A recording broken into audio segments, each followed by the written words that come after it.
Okay, I think we are live now. I'm trying to go live for the first time on TikTok. Looks like there's a filter on, but I didn't turn a filter on. Hold on. I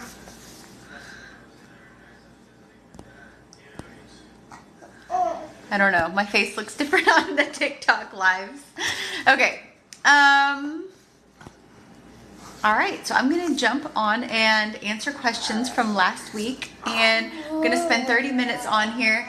So the reason that I'm switching platforms for live is that Meta has incentives to go live on their platforms, but so does TikTok. So I'm gonna try different ones and see which makes the most sense and which one is the most user-friendly.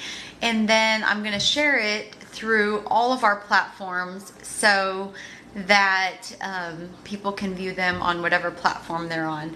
But today we are going live on TikTok, and so we're gonna see how that goes. All right, first question, how cold is it there? So it is like 32 degrees, and you probably can't see through those windows over there, but it is snowing here, and I don't know if it's going to stick, but it is really coming down right now. So that's interesting. Next question, where would I like to be in 5 years? Oh my gosh, that's an interesting question. So in 5 years, I'm gonna be 47. I see myself living in this house, in this town with my family that's 5 years older, just doing the same things as I do today, and I would be a happy mama just doing that. So I mean, who knows if we have any other little family members, or if Bo's going to be 5 and everyone else is just 5 years older at that point. I don't know. So in 5 years, Bo will be starting kindergarten. It's just weird to think. So hopefully I am doing exactly the same thing as I'm doing today, with everyone just 5 years older in 5 years. Next question, potty training advice. So that's a good question. I always say to wait until the child is ready. Like, wait until they start showing signs that they are ready to potty train. And it's different for every child. Some it's closer to 1.5, some is closer to 2.5. But if you start potty training before the child is ready, I've always found that it just is hard for both parties. I mean, it's hard for the child, it's hard for you. So just wait until they show signs that they're ready. And then once they do, I always say pick 3 days where you're home all the time, like where you don't have a whole lot going on, and just give the child whatever liquid they want, whether it's Gatorade, whether it's water, whatever it is, just so that they'll want to drink a lot of water, which will encourage them to try to go to the bathroom more. And then what we do is we put a little kid potty like in the kitchen area or the living area where we are most of the time. And so then the kid will try to go potty whenever everyone's hanging out, it's right there and they can just try to go. And another thing is to set a timer every hour on the hour and just encourage them to try to go. Maybe do it whenever you can just let the kiddo run around in like training pants, and so that way they don't have a lot of clothes to have to mess with. They can just try to go potty with their training pants, and every time they go, give them like one little M&M or one little Skittle. It doesn't have to be a big thing, but every time they try, just try to reward them and say, good job, here's your Skittle, and then try again the next hour. And then every time they actually go, then make a huge deal of it and cheer and say, woohoo, and just celebrate and make it a big thing. So potty training and poop training are completely different though, because sometimes I've had kiddos that, are you tired, Bubba? I've had kids that will potty train, but then they don't poop train for like 6 months later, because that's a whole different thing. So that's another topic. But potty training, that's what we do. Is I wait till the child is ready. Wait till we're home. Are you tired? Should I go lay you down? I might have to take this live on a walk and go lay him down. And wait till you're home for 3 days. Just give them liquids. All right, we're gonna take a walk and potty train, or potty train. Put him down for a nap. Next question: how do I find time for self-care when there's little ones? And tips and tricks for that. So what I do for my makeup. Let me grab that. We're gonna go lay him down while we're live. So, what do you need? Cora sees that it's snowing out and she wants to go outside. We'll go outside in a little bit. Okay, wait for this snow to stick on the ground. I'll help you zip up your jacket in just a minute. I'm gonna go lay Bo down. I'll be right back. I'll be right back. So, what I do for, as far as makeup goes, is I put my makeup on every day, even like today. I'm not going anywhere, but I always wake up and I get myself ready. I put my makeup on. I wake up at 5:45 in the morning before the kids, and my makeup routine takes 5 minutes. It really does. I have my lashes on already, and I just use a little bit of makeup, not very much. All right, we're gonna lay Bo down. You can watch me put Bo to bed here.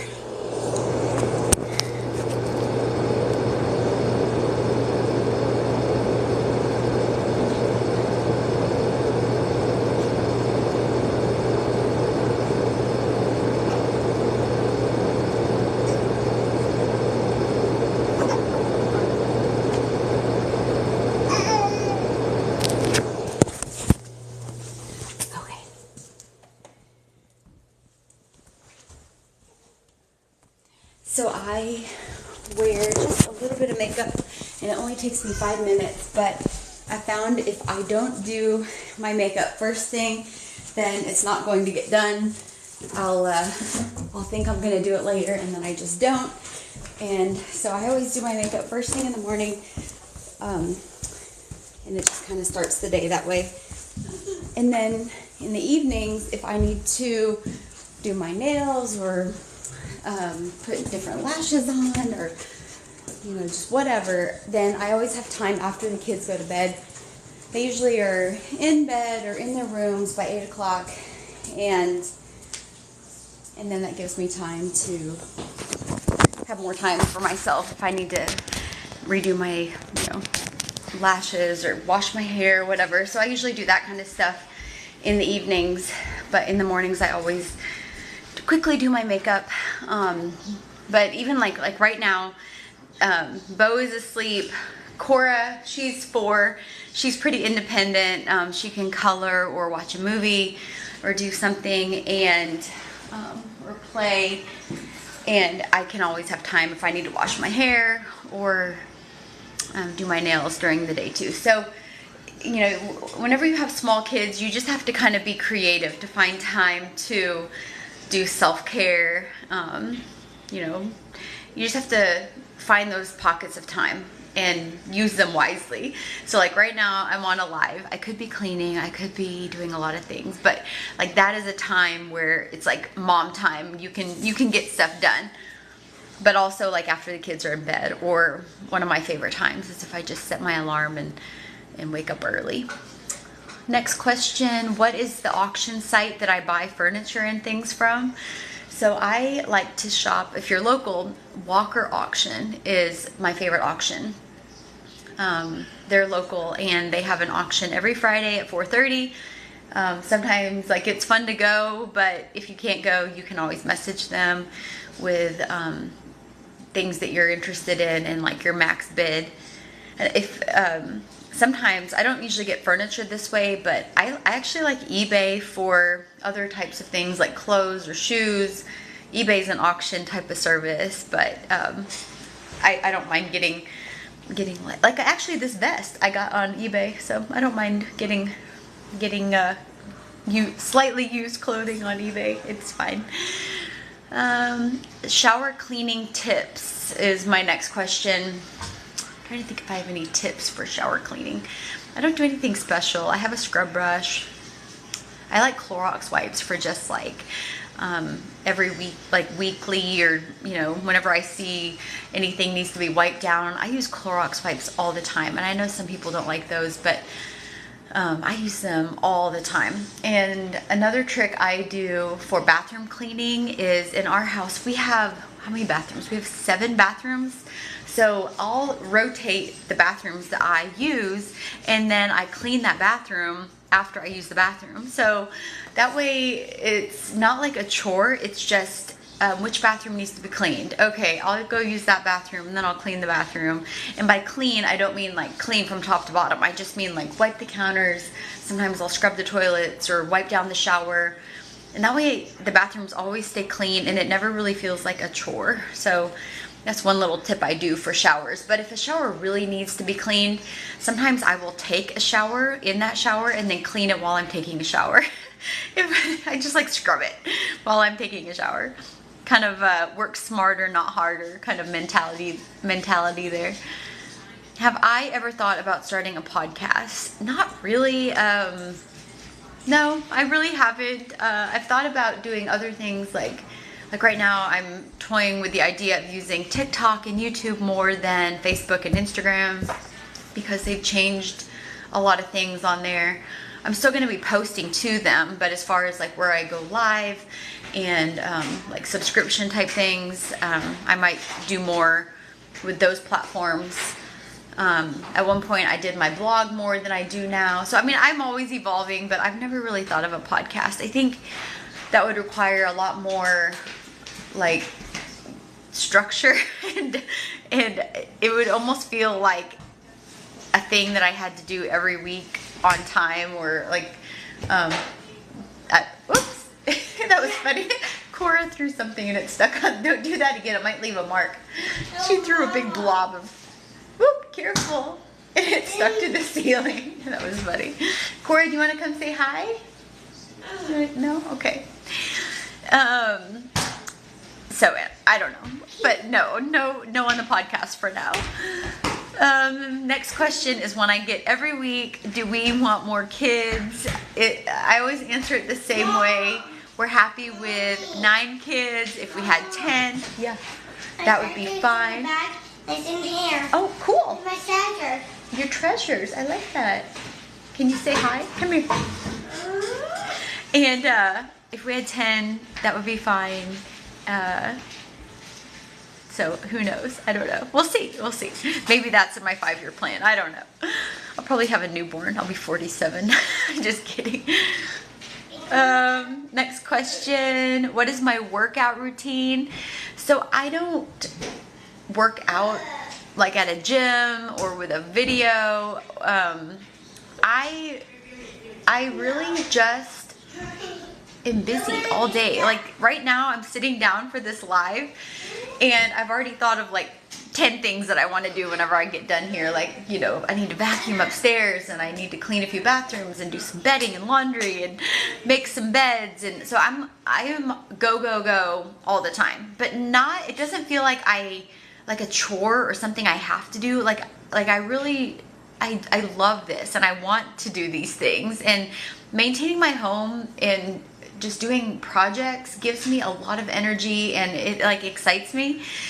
So that's kind of how I work out, by just maintaining my home and doing projects and just being the spaz that I am. What knife set do we have? We have a Cutco knife set. A few people have asked that over the years when they see it in the background or when I'm chopping up food, but we use Cutco knives. We've had them for about 4 years, I guess now, and we like them. We've had to sharpen a few of them, but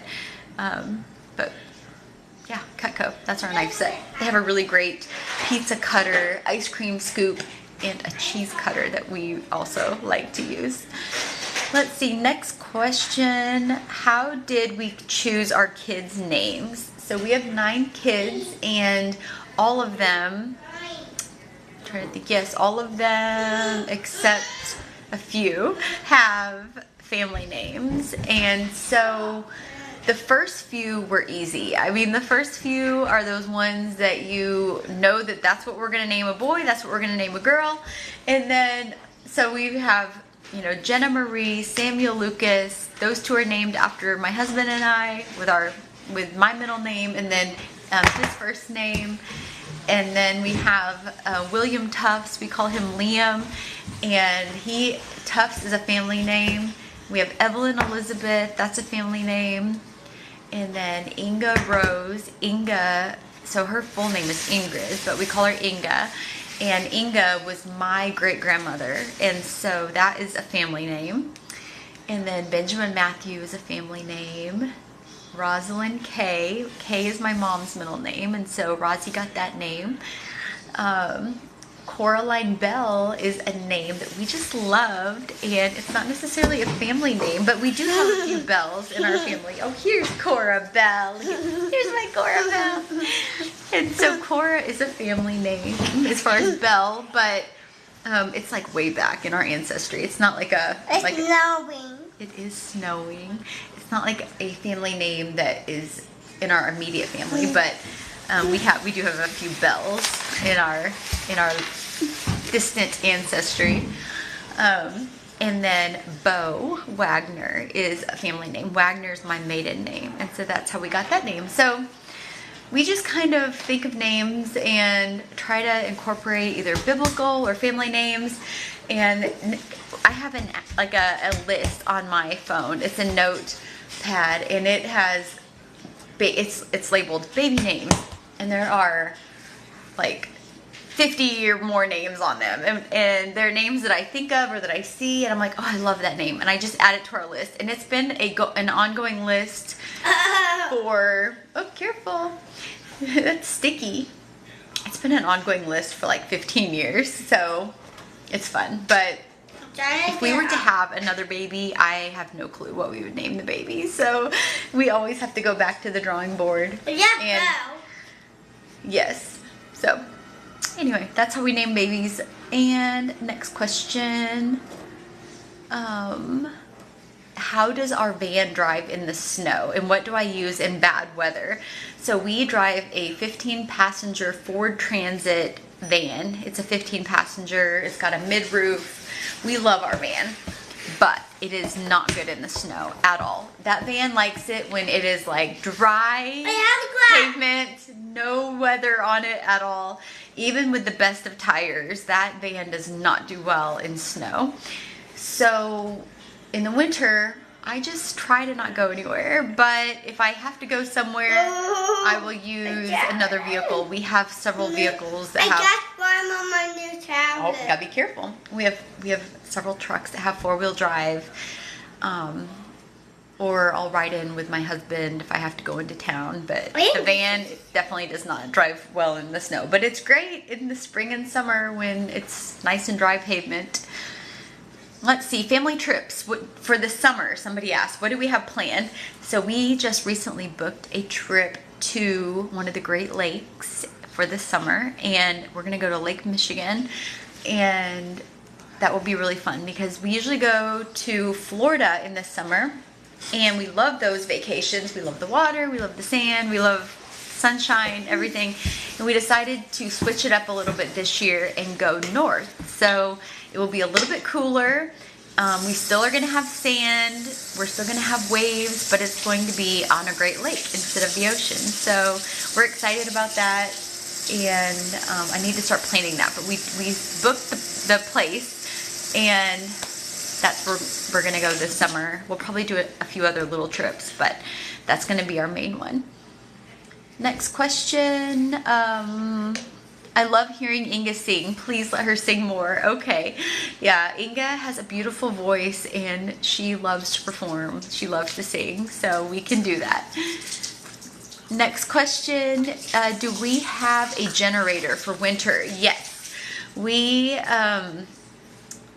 have two generators. So one of them is for the water pumps. We have a well because we live way in the country, and that is our water source.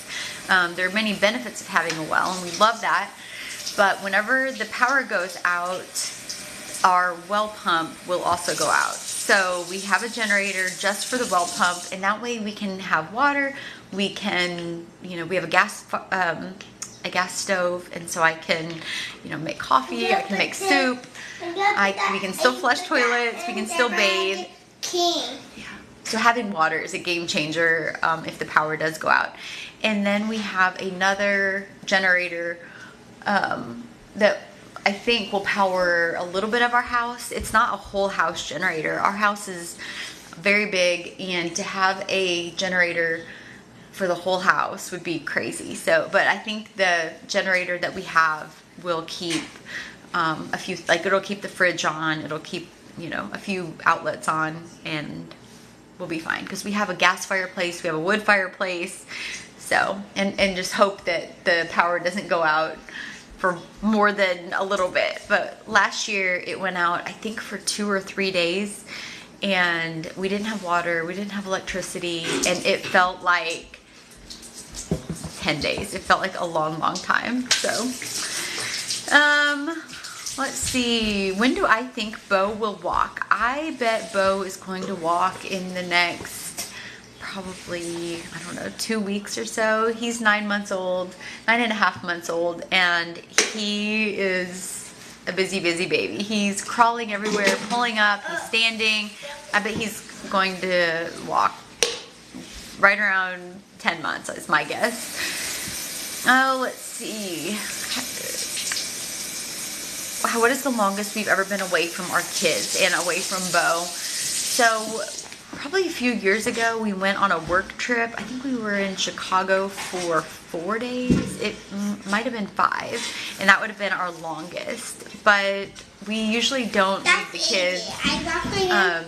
Usually we'll take a few with us if possible, like if it's on a fishing trip or a work trip. We always try to take a few kids, but I think that was the longest we were away, and I was pregnant with Cora, so that was 4 years ago. So 4 years ago, we left the kids for like 4 days.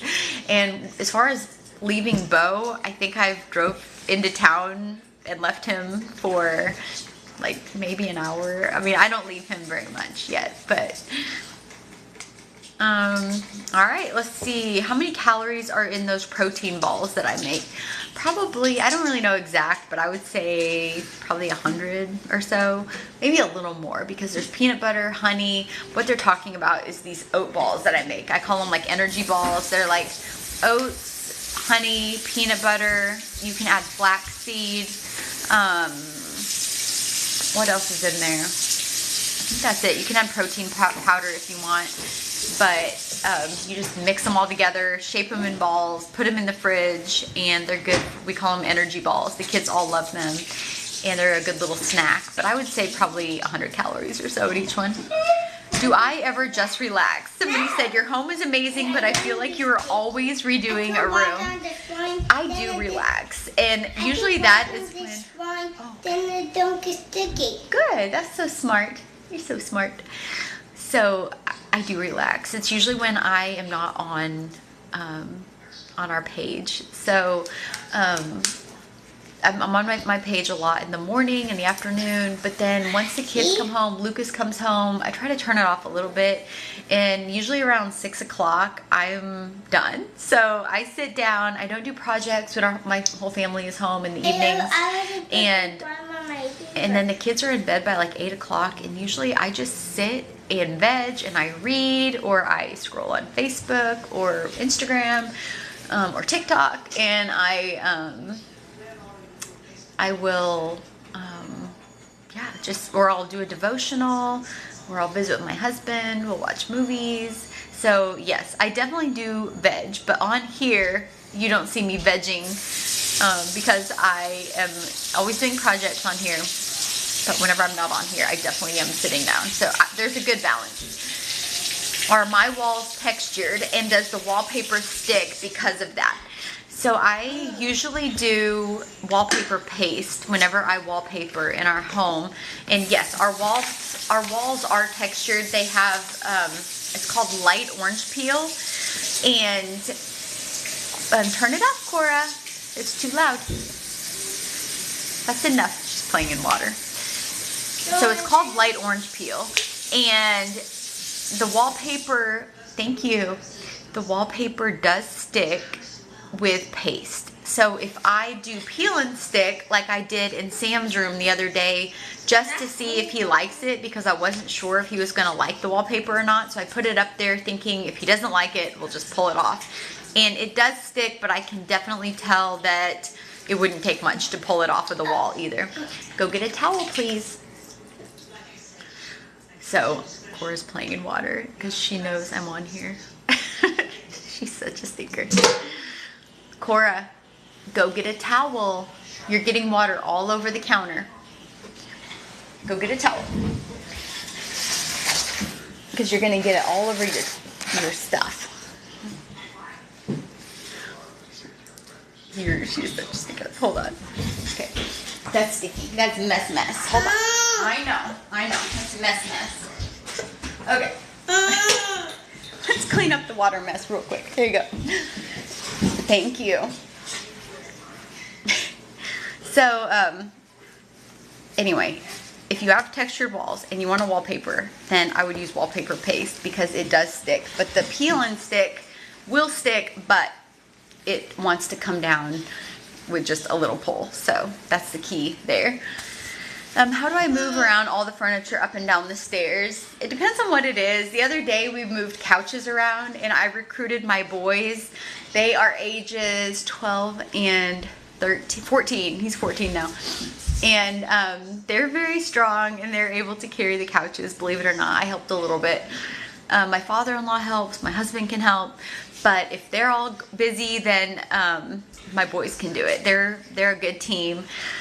But the little things like chairs or benches or nightstands, I can just lift and do that. And I actually enjoy it. One of the questions on here is, why don't I hire somebody to help me move furniture and clean?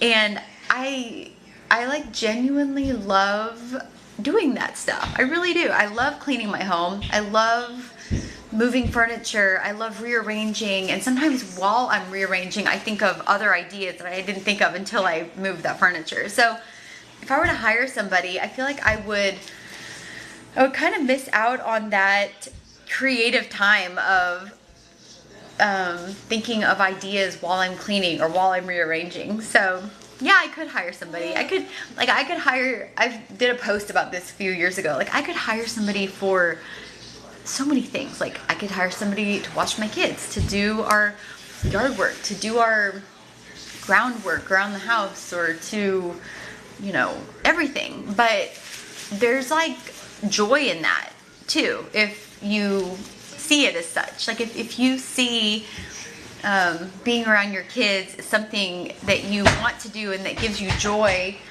then you'll want to be around them. You'll want to not hire somebody to be around your kids for you. Or if you want to clean and you enjoy cleaning, then you'll see it differently and you'll not want to hire somebody to clean.